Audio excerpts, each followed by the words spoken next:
And welcome to Hot Edition on 3FM 92.7, coming to you live from our studio here at Desawe Kanda in Accra. I am Martin Asiedu-Dartey. Coming up this evening, Investigative Committee attributes the military helicopter crash that happened on the 6th of August to sudden loss of altitude and lift due to downdraft.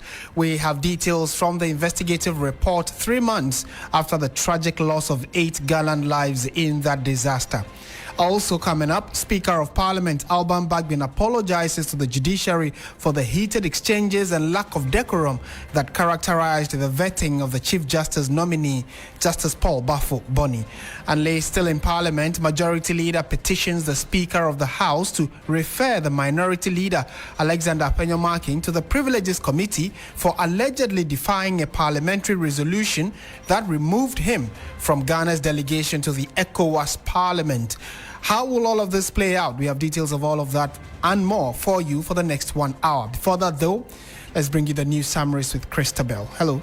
Hi, Martin. Thank you very much. And we begin with that aircraft story because the Aircraft Accident and Incident Investigation and Prevention Bureau Ghana, AIB Ghana, has confirmed that a sudden and powerful downdraft, which is a violent downward air current, was a direct cause of the August 6, 2025 helicopter crash that claimed 8 lives.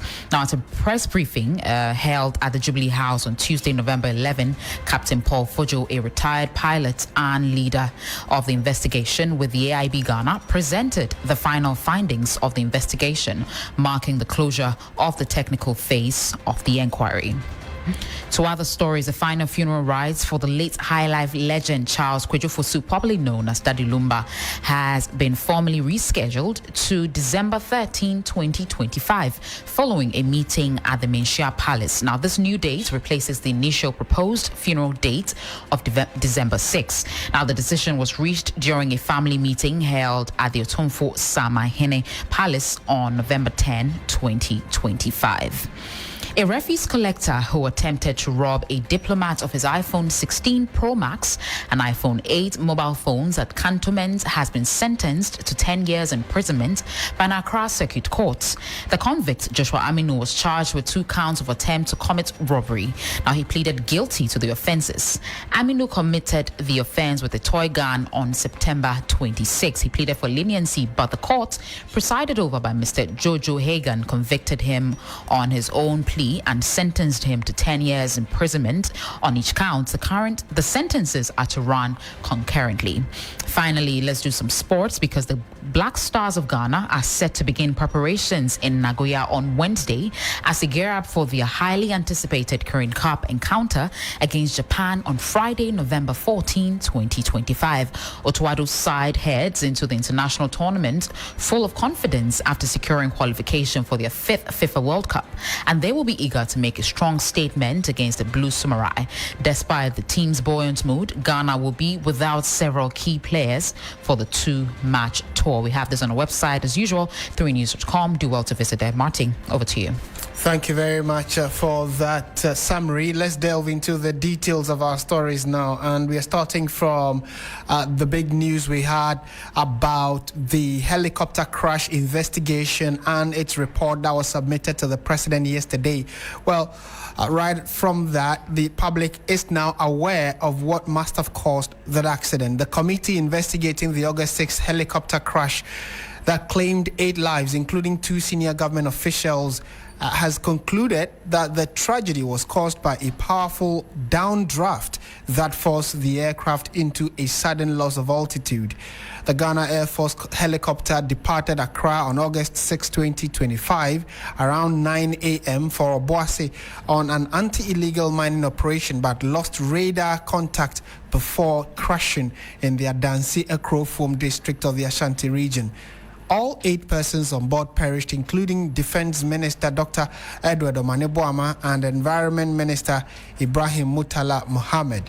The committee was later tasked to investigate the incident and recommend safety measures to prevent similar tragedies. 3 months after the crash, the committee on Monday presented its final report to President John Mahama. Some had attributed various reasons for the accident, including sabotage, while others questioned the airworthiness of the helicopter. However, Presenting the findings at a public briefing in Accra, Captain retired Paul Baffoe, a member of the committee, disclosed that the aircraft was in good mechanical condition, but it was in good mechanical condition before takeoff and showed no signs of technical failure during the flight. The aircraft on the day was declared serviceable and duly signed off by both the engineers and the captain. The flight data report indicates that the helicopter was in good working condition. The helicopter, however, did not have some avionic safety enhancements. As I said before, the aircraft was serviceable and airworthy. The additional safety equipment that the helicopter did not have were things like the helicopter terrain awareness system or the enhanced ground proximity warning system, as you may choose, advanced navigation with terrain mapping, an automatic flight control system, and I would say that these safety equipment would have enhanced situational awareness. For instance, it didn't have an autopilot. That's advanced, the automatic flight control system, so that the crew had to manually fly the plane. So it sort of increases workload. Typically, you want to have a plane that has an autopilot. All the civil planes use autopilots, and the workload on the pilots is very low. It gives you the chance to do things and to think easily, and so on and so forth. Despite all this, the aircraft was in a good condition to fly and met all safety requirements. And so he further indicated that the report said the military helicopter encountered abrupt weather changes while flying over high terrain, leading to the fatal accident. At 9:56, the crew entered IMC, which is Instrument Meteorological Conditions. To the layman, it is they flew into clouds because they no longer could stay away from the clouds, so they flew into clouds and transitioned to IFR. Now, IFR is Instrument Flight Rules. So what it means is they now transitioned from navigating using visual cues to now navigation solely on the aircraft's instruments. The crew then initiated a climb to cross terrain that they were aware of. They initiated the climb to cross the terrain. Seconds before impact, the crew stated that they could see the high ground below, so they'd gone over it. Suddenly thereafter, the helicopter that was flying up without any change in its power or in the pitch which we use to go up and down, suddenly lost height and impacted a ridgeline at about 1,370 feet above sea level. And this was about 6.5 miles from the destination, and this happened at 9:58.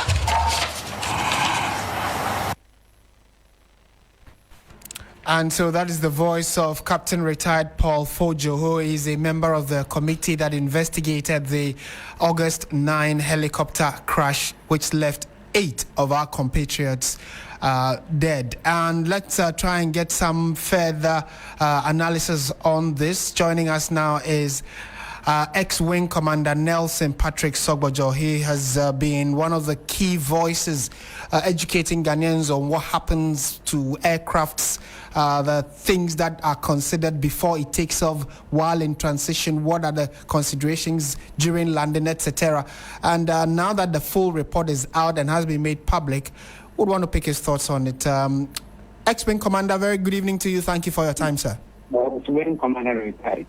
Wing commander retired. Thank you for the correction. To start with the kind of experience you have and having followed this particular tragic incident since it started up until now, what do you make of the final outcome in the report? Does that corroborate some of the key issues you suspected? Yes, this is a very comprehensive report which has been given. When this incident happened, I think I spoke to many of the stations and TV stations. And then the biggest problem was what happened for the aircraft to lose height?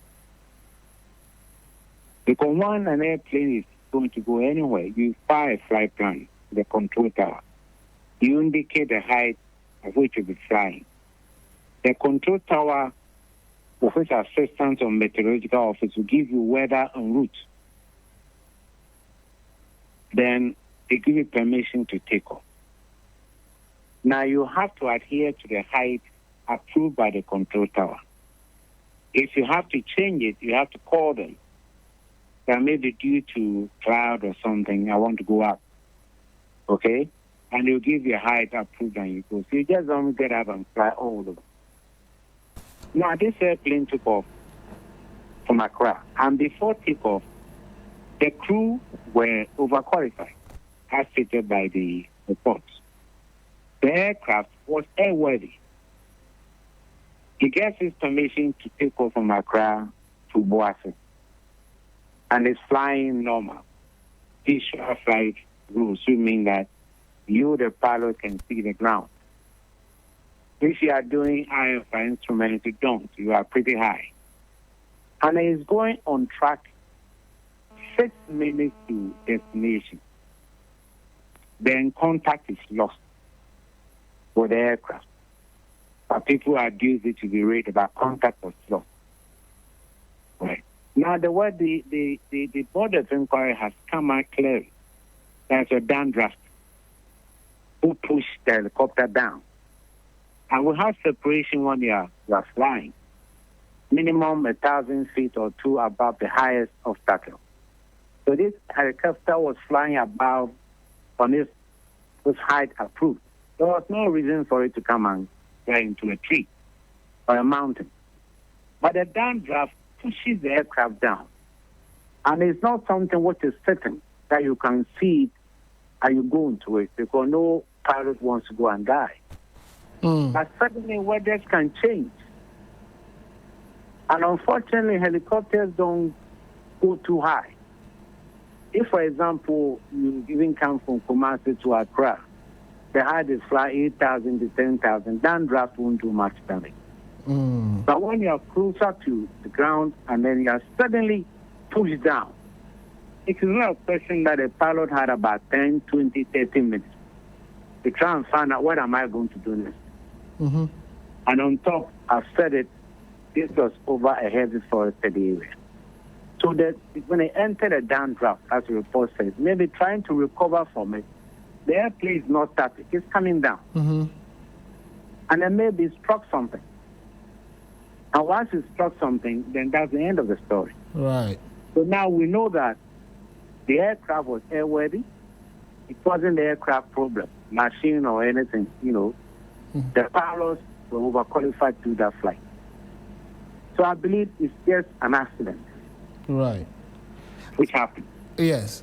And the reports seem to have just confirmed that. But, in our airspace, and having been a country that, has been in the aviation sector for several years, how common are downdrafts in Ghana's airspace?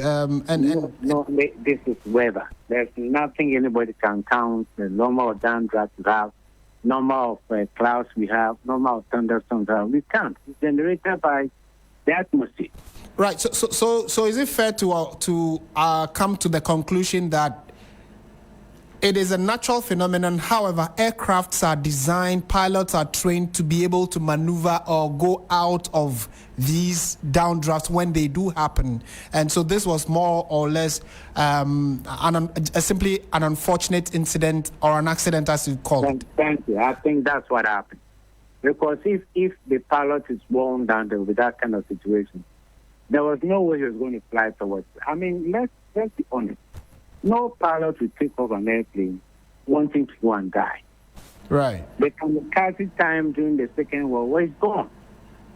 You have wife and children. You're going to kill yourself for what reason? Right. But when incidents happen, there's no ideal incident situation. There was a mention of flight simulator. Flight simulator, you can generate the weather for the pilot to fly. But when you come back to the Ghana Air Force established in 1959. And we have a very high safety record.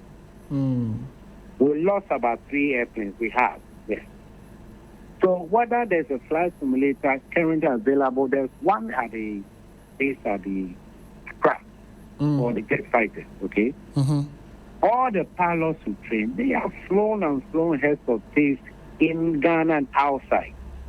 So it's not a question of flight simulator. Okay. It's a question of the weather, the sudden weather. And because of the height of helicopter, you don't have, let's say, 20 minutes trying to find out somewhere to land. It suddenly comes up. You have downdraft and upper draft. Okay. What I'm saying, if an airplane sets when flying at a high altitude, the downdraft, you have spaces to avoid it. But this is an unfortunate situation. The gleaning from what we were told at the press conference when the report was being made public, another understanding I got was that they were en route.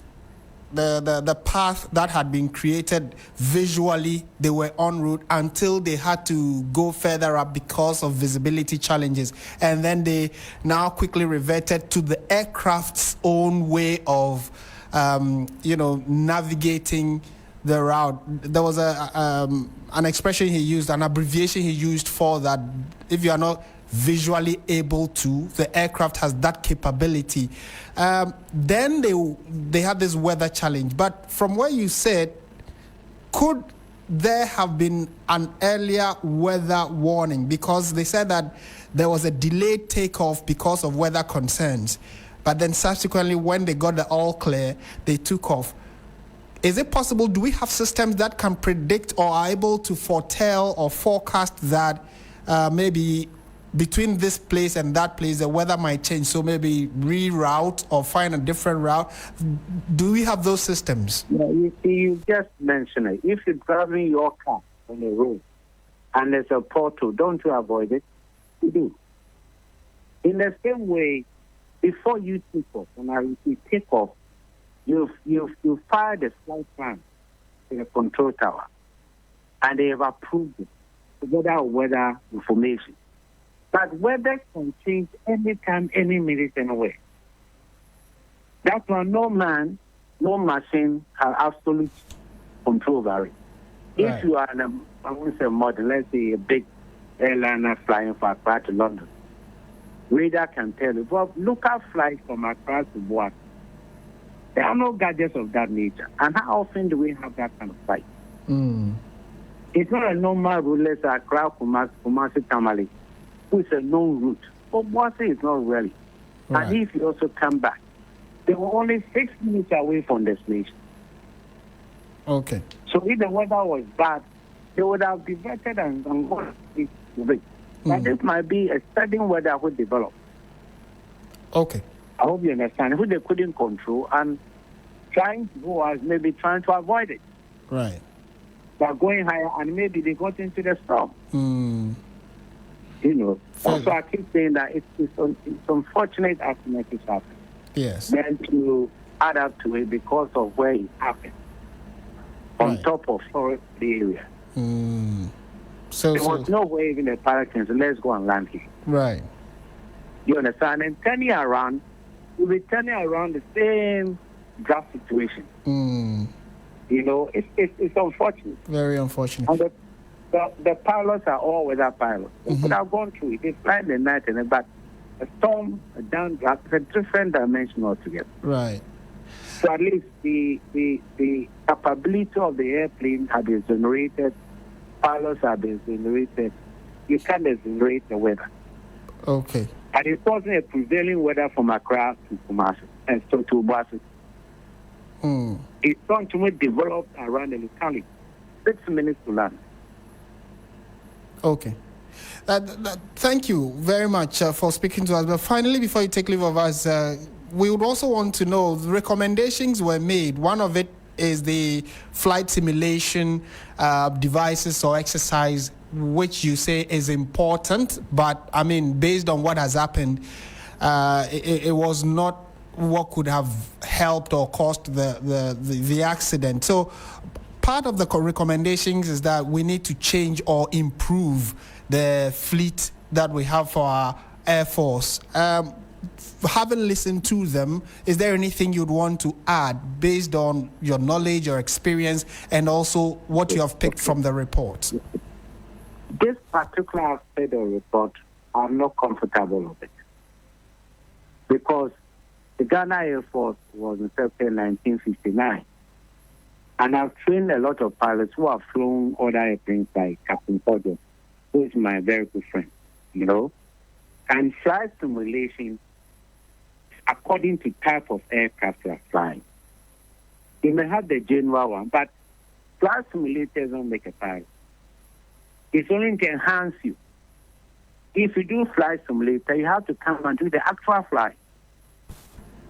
I hope you are getting me. I do. So we can't say we need flight simulators for all the types of the airplanes we have. It's virtually impossible. And when you are buying airplanes or buying cars, Mercedes, Toyota make their standard car, isn't it? Yes. Now, if you want an extra gadget, you pay for it and it's installed. Okay? Yeah. But for a conference here and what the Air Force needs to do, support role for the Army or the government, I don't think autopilots and the rest of them. I was trained in Italy. I flew on link trainer. That's like a simulator that doesn't move. Right. Okay? So it is one about the majority of the pilots didn't use flight simulators to train. And I say flight simulators are for type and enhance your flying. Okay. But this accident, you can feed into the simulator and see how you can react. But accidents happen. It's like driving and suddenly tie best. You know? Yes. You are in the air. You see, you enter it. You can't hold the airplane. And as a control tower, what should I do? Or call for a technician to come up. And of course, that affects the aircraft airworthiness that has generated the technician or all those who work on it. That it was in a perfect condition. The pilots were okay. But let's accept it as an accident. There is no ideal accident situation. Right. Well, we are always grateful that you make time to educate and give us insider information and insights into the aviation industry. Thank you so much for your time this evening. Thank you, sir. All right.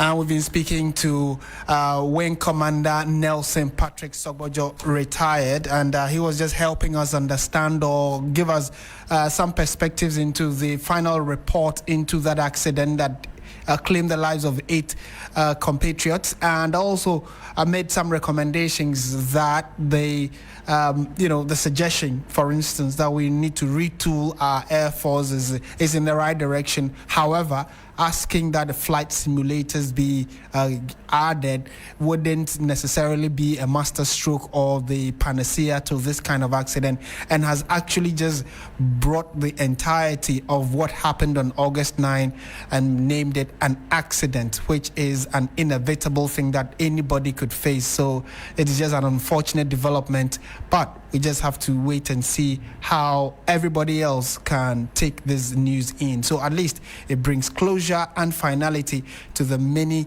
months of speculation as to what exactly must have caused this accident. You're still listening to 3FM 92.7. This is Hot Edition. Let's take you to Parliament now.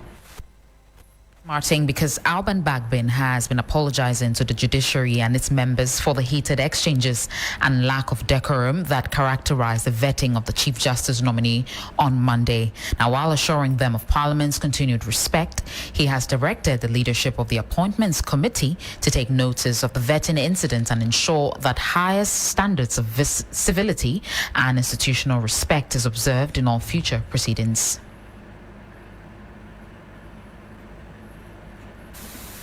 And the judiciary is independent of control or direction from any person or authority.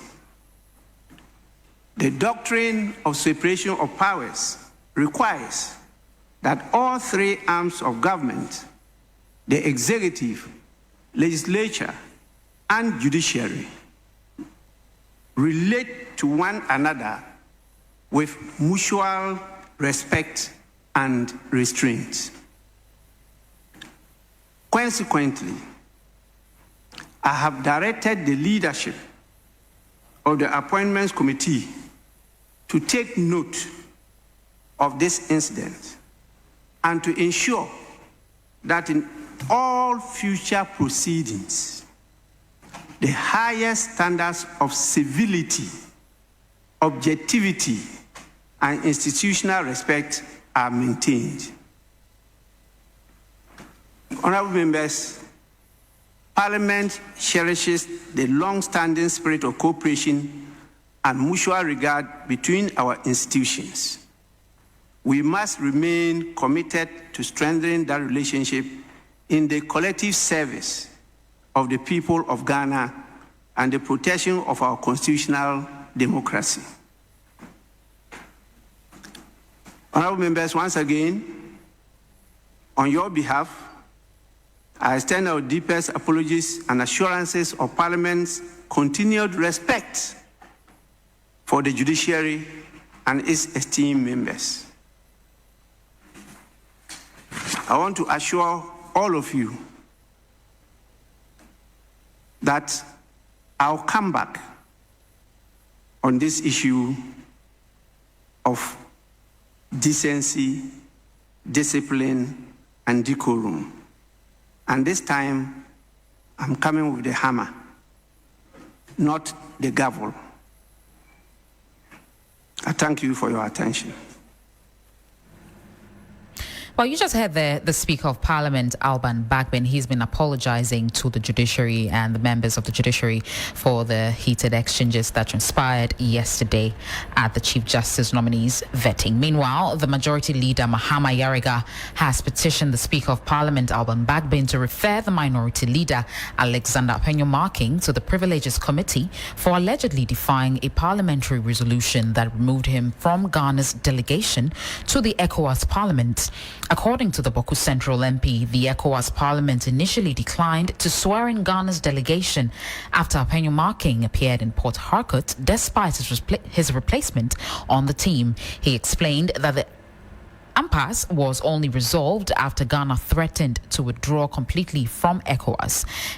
Now, in a petition submitted to the Speaker, to Mr. Ayari, he described the minorities leader's conduct as a breach of parliamentary privilege and called for disciplinary action. The Speaker of Parliament, Alban Bagbin, has acknowledged receipt of the petition and indicated that he would deliver a ruling on the matter on Wednesday. And this takes us to Parliament again.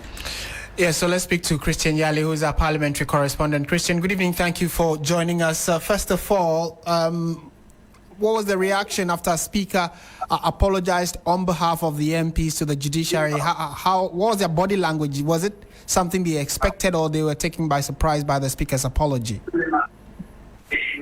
Martin, they weren't taken by surprise, because then the expectation is that once some of those incidents take place, backdoor at conclave, Speaker gets the briefing and gets to know exactly what happened. And just like he had indicated yesterday, he received a delegation earlier before the vetting process began, and so he could not witness the early part of the vetting that resulted in this fiery objections and exchanges between the two leaders. And so, taking notice of that, or having taken notice to that, he then proceeded to make the formal communication. And as you know, Martin, always when the House begins sitting for the very first time in the week like this, it is expected that the Speaker would, read any formal communication from the President or from any other authority or from himself.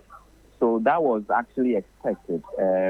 Maybe if there is any surprise at all, then it should be that some of them wouldn't expect him to immediately react to that which happened. But indeed, the issue in and of itself and how it has generated conversation is not surprising to the members. And so the Speaker's communication and his apology to the judiciary and his directive that he is going to begin to crack the whip by coming back, quote, with a hammer and not a gavel is one that they expect.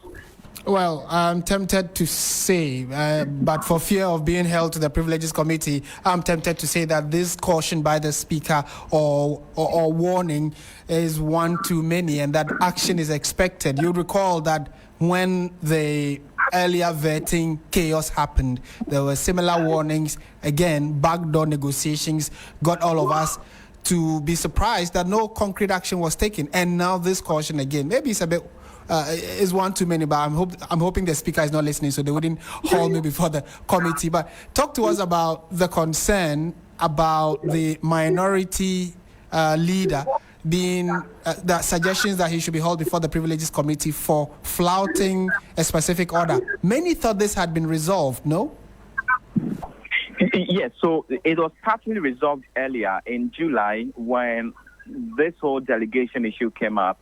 In fact, when the decision or resolution was taken by the House to amend the list, the minority leader wasn't around during that time when the resolution was made that his name be dropped and that of the deputy minority leader, Patricia Piaget, be replaced with his. And so, consequentially, we know that it resulted in a long debate. It took a number of days to come to a resolution, but indeed, the expectation was that this change or amendment to the delegation list was made to him, or he was aware that the list or delegation of MPs from Ghana to the ECOWAS Parliament has been amended and his name has been removed, which I know that he is very much aware, because subsequently in one of the days he was in the chamber when that final communication or that final conversation was had about it. And so to the majority leader, it is pretty much surprising to have seen the minority leader attend an ECOWAS Parliament meeting when he shouldn't ordinarily, also because that his name has been taken out of the delegation list. And so it is upon which that he raises an issue based on, I believe, when you check the Standing Order 34 as well as Standing Order 35, which two, copiously spell out actions that amount to breach of parliamentary privileges, and wants the Speaker to carefully look at the issue and, if possibly, refer him to the Privileges Committee. You were earlier afraid of being brought before that committee, but Mahama Ayari wants Alexander Afenyo-Markin to be sent to the Privileges Committee to be interrogated on this issue, and if found culpable, the preferred sanctions be leveled against him. All right. Thank you, Christian Yali, for that report from the House. I'm sure the House is still sitting, so subsequently he will bring us updates of what's happening in Parliament. Christian Yali is our parliamentary correspondent. But let's stay on the subject and now engage Professor David Abdullahi, who is a senior governance analyst and consultant. Prof, thank you for your time. I'm sure you've heard what the Speaker said, where he is apologizing on behalf of the legislators to the judiciary, especially because of the conduct we all saw yesterday. Is it a step in the right direction, you think, that the leader of Parliament, being the Speaker, going to say sorry for the behavior of my workers or my staff or my team? Absolutely. That is a mark of leadership, because I mean you can, if you watch the yesterday's vetting, you could see that most of the top Supreme Court judges were there. And at Parliament, whether it was just a minority and his caucus, they never behaved well. I mean, whatever it is, you don't wash your dirty linen outside. So I could read from the face of the judges that were there that they were disgusted, but of course they wouldn't be able to say anything. Now, there should be that cordiality in working between the judiciary and the legislature as well as the executive, because we need all these arms of government to be able to make sure that our development moves forward as well as our democracy moves forward. So some of the things the minority leader was saying, for example, when he was being challenged by the majority leader, saying that, no, you cannot say some things that are going to, impede upon the reputation of others. I think you know what I'm talking about. I don't want to repeat them because the word is nice. Yes. And if he was given the opportunity to say that, look, these are the rules, please don't break the rules, these are the standing orders, you could have patched it in a different way. When he started by putting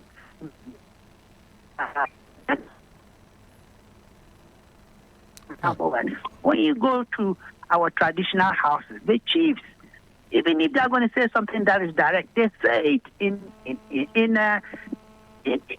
they couch it in a proverb or something that would at least get the message across. And I expected him to be able to have done that without jeopardizing what has happened. So I support the Speaker for apologizing to, the members of the Supreme Court who were there. Right.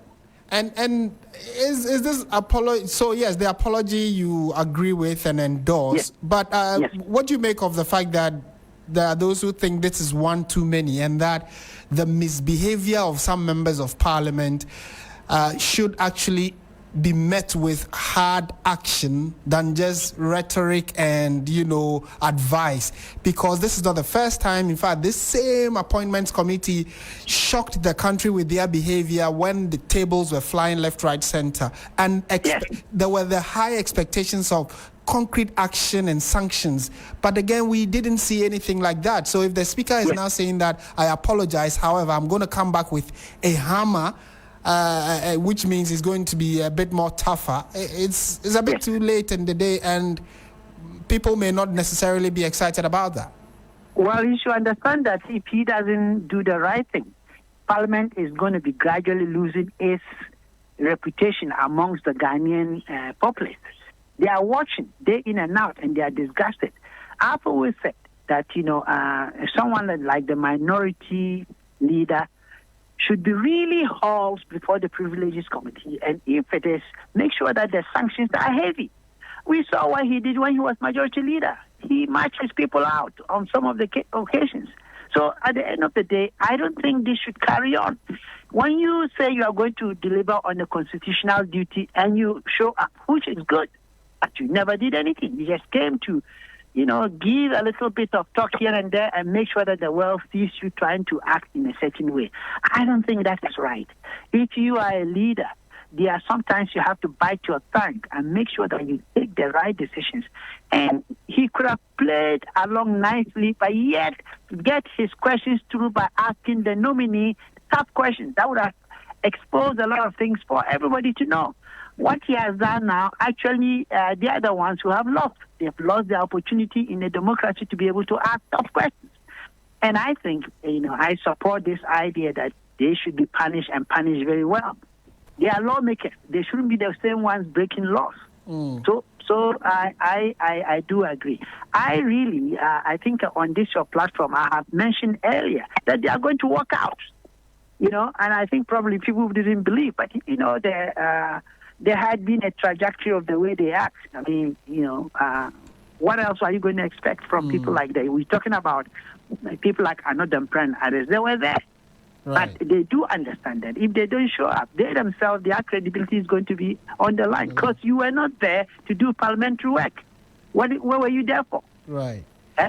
Right. So, honestly, I don't know, but some of us who are much older, we tend to think that a lot of things in this country, in my opinion, can be more like akin to a toothless bulldog. We can always back, but we don't bite. We don't bite. And so that's actually the concern I was, raising earlier, which is that the Speaker seems to have consistently backed at bad behavior of members of Parliament, but hasn't been able to bite.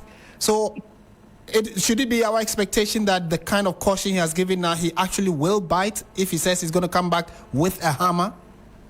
Well, let's see whether it's going to be a wooden hammer or a metal hammer. Because if it's a wooden hammer, it can break. Yeah. He must come out with an iron hammer. Yeah. Some issues are there, you don't approach them with kid gloves. And I think he should do that if he wants us to really have faith in our parliament and parliamentarians. Wasn't it one of the parliamentarians who said that he was going to resign because a certain party won? Did he resign? He didn't. And what happened to him? Yeah. Nothing happened. So that's what I'm saying. So I expect that the speaker will come with a metal hammer. Metal hammer, steel hammer. Thank you so much, Professor David Abdullahi, for your time and thoughts as always. He is a senior governance advisor and also speaking on developments from Parliament. Yesterday's vetting, the initial stages were marred with a back and forth of argument and debate, and in as much as people praised the fact that was a way of consolidating our democracy where even opposing voices are allowed to express themselves, there are those who thought that it was becoming one too many and was an affront to the kind of positive democracy we wanted to put out as a country on the continent. So again, the expectations on the speaker to deal with this decisively is still high. We'll see what the coming days hold for the kinds of sanctions expected from parliamentarians who keep on misbehaving. You're still listening to 3FM 92.7. This is Hot Edition. We have business and sports coming up, but before that, let's bring you a few more stories. Now, with just a few days to the presentation of the national budget, traders at the Nima market are hoping for measures that will make life easier. Many say they are struggling to keep their businesses afloat due to the rising cost of goods, unstable city and high taxes. Our reporter Grace Hamwa-Jaman visited the market and has more. It's a typical day at the Nima market. Busy, loud, and full of life. But behind the bars is frustration. For most traders here, business has not been the same in recent months. I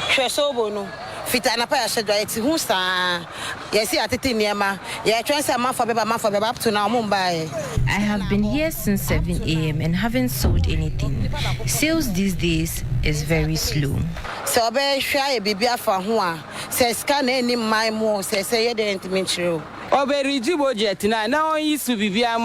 We want measures that lead to price reduction in goods. With the finance minister set to present the 2026 budget, traders say they want practical solutions to ease their daily struggles and make small businesses thrive.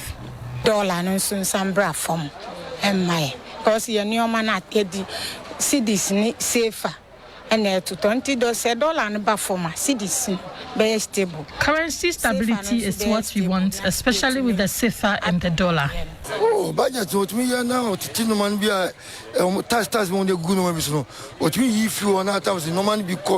There are a lot of taxes on goods and services. We want them reduced. Because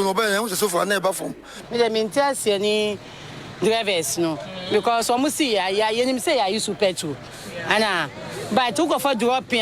Fuel prices have gone down recently, but transport fares remain high and we want that changed.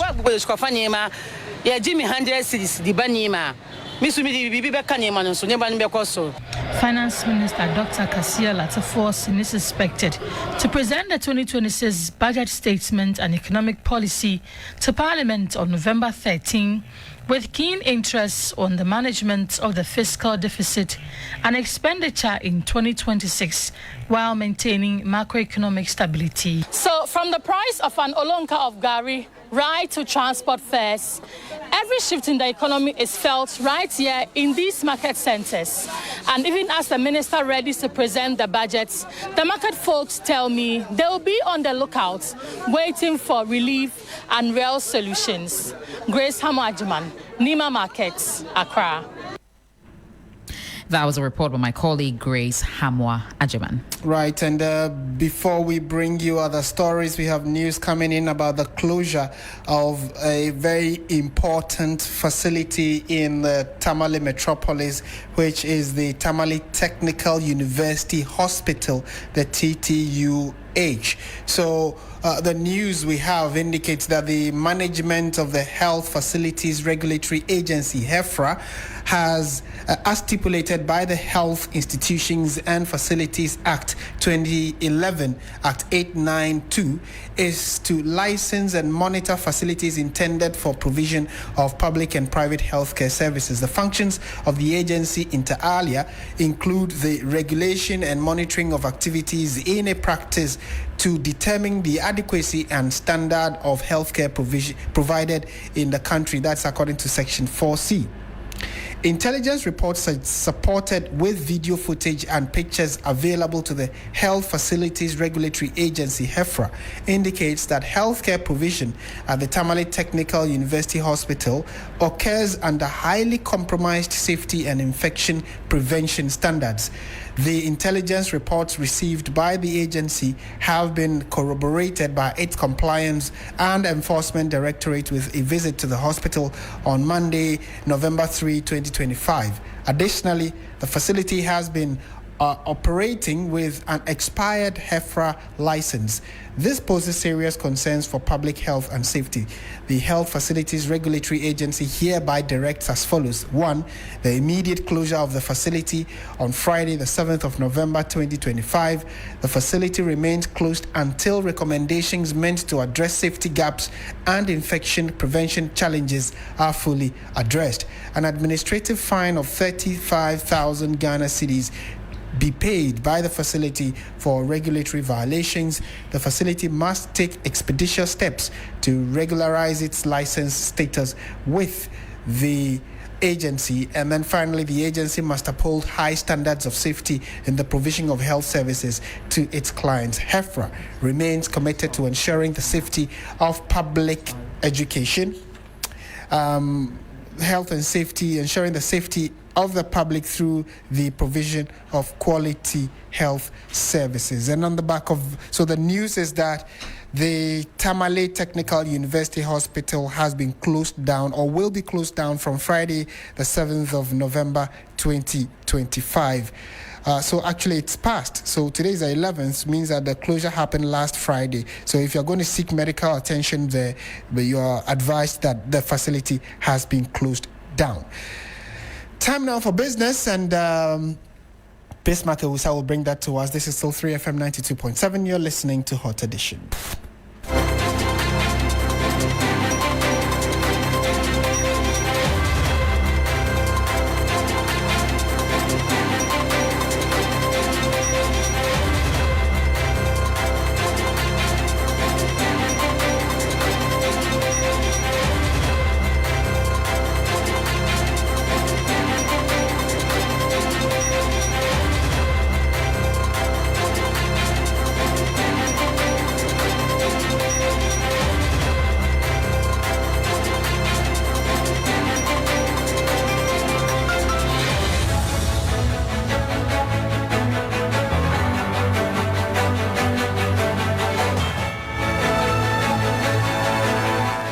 Hello, good evening and welcome to the business segment on Hot Edition on 3FM 92.7. Coming up, ahead of 2026 budget, new KPMG survey reveals businesses want government to sustain policy continuity and expand access to low-cost finance to support recovery. I am Bismarck Ewusa. This headline story and other stories lined up for you. Please stay.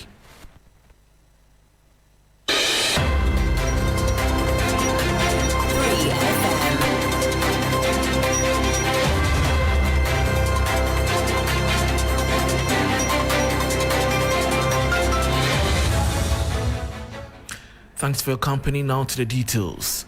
A new KPMG 2026 budget survey has revealed that businesses in Ghana are calling for stronger policy consistency, targeted fiscal reliefs, and improved access to affordable financing to sustain the country's ongoing economic recovery. The survey highlights widespread concern among firms, especially small and medium-sized enterprises, over persistent liquidity challenges and high interest rates that continue to constrain growth. The following three business news desk report has the details. Results from a 2026 budget survey by professional services firm KPMG show that the private sector is pushing for greater policy continuity, targeted fiscal reliefs, and a more enabling business environment to consolidate Ghana's economic recovery. According to the survey, the most prominent call from respondents is for expanded access to low-cost finance through grants, soft loans, and credit guarantee schemes. 58 respondents specifically urged the government to provide affordable loans and working capital support to help firms expand production and sustain operations. Over 85% also said a grant or matching fund scheme for SMEs would significantly boost investment in equipment and technology. KPMG notes that while the government's macroeconomic stabilization efforts have been broadly successful, the business environment remains fragile, and many firms are yet to fully benefit from flagship initiatives such as the 24-hour economy program. The survey aims to provide evidence-based insights to guide policy decisions in the upcoming 2026 national budget. And that was a 3 Business News Desk report on businesses' expectations in upcoming 2026 budget presentation. Now, Governor of the Bank of Ghana, Dr. Johnson Esiama, has cautioned against the hoarding of foreign exchange, insisting the central bank will act to maintain stability in the local currency. The cedi has been ranked as Africa's best performing currency, appreciating by more than 40% against the US dollar in 2025, according to the Bank of Ghana data. By July, the currency had strengthened to about 10 cedis 45 pesos to the dollar on the interbank market, recovering sharply from 15 cedis range at the start of the year. Addressing the 29th National Banking and Ethics Conference on behalf of the governor, the head of banking supervision, Ismail Adams, urged the public to support measures aimed at consolidating the gains made with the cedi. While the stability of the cedi could be threatened by global dynamics, including possible rebound in the US dollar or reduction in commodity prices, our domestic policy stance is strong enough to cushion such shifts. We have strengthened enforcement and monitoring efforts in the foreign exchange market to ensure effective regulation, fair pricing, transparency, and reduce incentive for speculative arbitrage. As we commemorate the 60th anniversary of the cedi, remember the governor pronounced that the market dynamics have changed in reflection of the policy environment, and holding dollars in anticipation of a return to currency depreciation may not be a wise choice for now. We should all reaffirm our collective responsibility to protect the value and integrity of the currency. In addition to being a medium of exchange, the cedi is a symbol of our pride, our heritage, and our shared aspirations for a prosperous future. And that was the head of banking supervision at the Bank of Ghana, Ismail Adams, speaking on behalf of the governor, Dr. Johnson Esiama. Meanwhile, speaking at the same event, Education Minister Haruna Iddrisu made a strong case for a totally independent central bank. While commending efforts by the central bank, he stressed that establishing an autonomous Bank of Ghana is critical to sustaining macroeconomic stability. Some of you who followed me those days in Parliament, I used to caution daily about the epileptic fall of the cedi, if you recall. It was my humor of sharing with you how unhappy and dissatisfied the Ghanaian private sector was every other day in managing the stability of the cedi. I'm one of those who think strongly that we need a truly autonomous and independent Bank of Ghana. And it should do so not just by policy, but by regulation. And a Bank of Ghana that is not subject to the dictates of any Minister of Finance, even though we cherish that there's a relationship between monetary policy and fiscal policy, but we need a truly autonomous, independent Bank of Ghana. And that was Education Minister Haruna Iddrisu bringing us to the end of the business segment on Hot Edition on 3FM 92.7 with me, Bismarck. Also, for more business stories, please check out our website, 3news.com. Andrew, if Sefa is here for sports, please stay.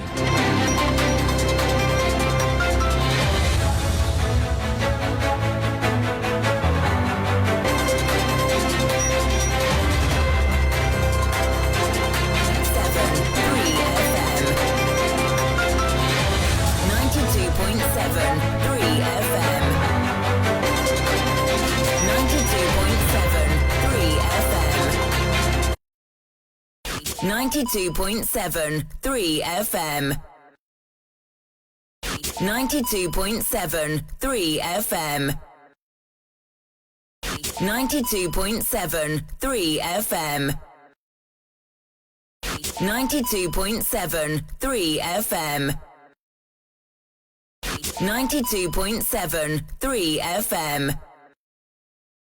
92.7 3 FM.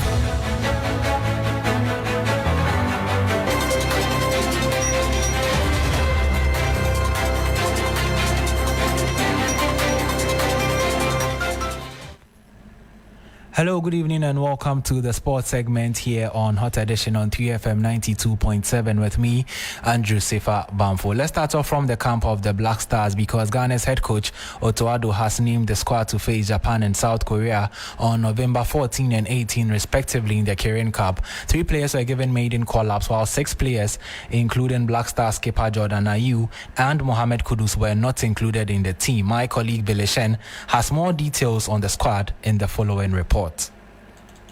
After days of questioning, Otto Addo has finally released his 22-man squad for the games against Japan and South Korea in the Kirin Cup. Now, among the players that he listed, 3 are debutants. Those players are Prince Edu Kwabena, Prince Osei-Owusu, and also there's Kelvin Nkrumah. Now, Prince Osei-Owusu was actually born in Germany. He currently features for CF Montreal in the United States. He has scored 13 goals for Montreal in the MLS in the 2025 campaign.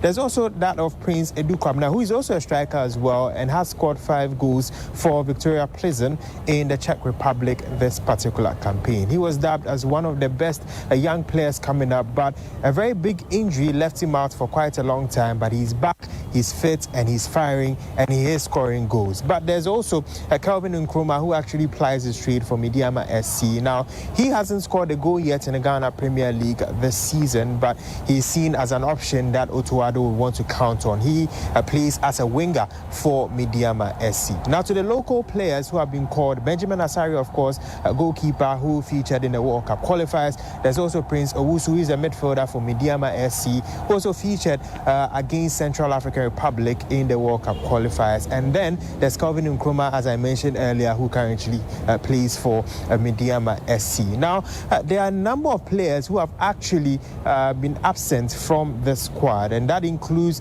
the leadership group of the Black Stars, starting with Jordan Ayew, who is the captain. There's also Mohamed Kudus, who is one of the vice captains. There's Thomas Partey, also a vice captain, and there's Alexander Jiku, who is known as part of the leadership group as well. There's also Joseph Pinto and Abdul Fattah Isahaku, Iñaki Williams, and more who are missing out on this particular setup. But remember that the Black Stars will be playing against Japan on the 14th of November at 10:20 a.m. and then they would also play against South Korea on the 18th of November. Both games will be shown live on TV3 and Onia TV. And so that was a report by my colleague Billy Shen on the Black Stars and the Kirin Cup, bringing an end to the sports segment here on Hot Edition on 3FM 92.7. Christabel is nearby with more. Thank you very much, Andrew, and that'll be it for Hot Edition here on 3FM 92.7. I did this with Martin Asiedu-Dartey. Catch us same time at 5 p.m. tomorrow. Trigmatic with the 3FM Drive team is up next.